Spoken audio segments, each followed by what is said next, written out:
1891, the Schlitz Brewing Company gave a German immigrant a $9,000 loan in return for building a bar that would only serve their beer. Lucky for us, that saloon still stands today, and is our next stop on the road to finding America's historic watering holes. Located in what used to be a small town outside of Milwaukee, Wisconsin, known as Bayview, Kneisler's White House is now one of its oldest bars, not to mention one of its most beautiful landmarks. Stepping inside this place is like stepping back in time, and it's all owed to this man, William C. Kneisler. The historic White House Tavern started in 1891 as a Schlitz tithe house. I think the loan was for $9,000 originally. The Schlitz gave the loan to William C. Kneisler, who had a bunch of properties around what became Bayview.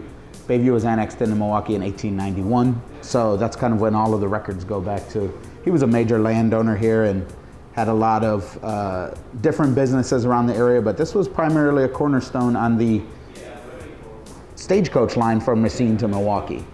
And we had rooms upstairs, and a lot of the stuff came over from, like our back bar came over from Germany, and everything back there is still original, and we're still here in 126 years going strong. So.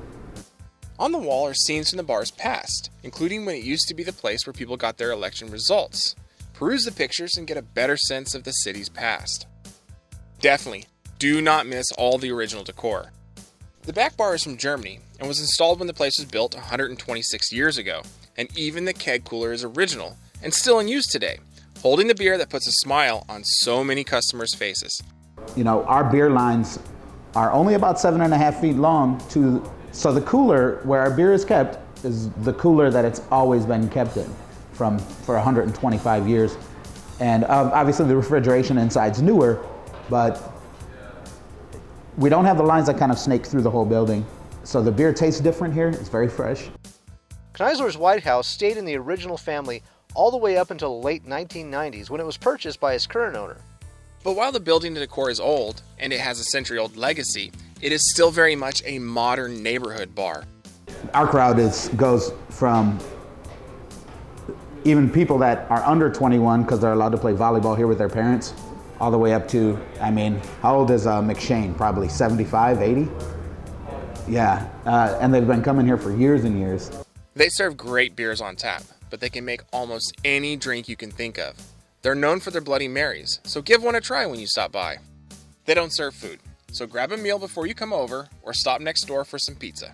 If you make it during the summer, you can join a sand volleyball game, or just sit at the bar and chat with the locals. Either way is a great way to experience the city. You know, finding a place like Kneisler's White House is like finding a barn-kept 57 Chevy. You at first stare at it, not believing that something so historic can also be so pristine. The legacy behind it, the things it's seen, the stories it could tell, it almost boggles the mind.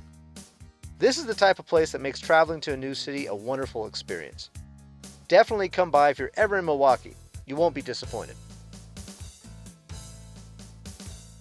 If you want more videos like this, please subscribe. And if you've been to this bar, please leave your comments down below. Let other people know what you thought of it.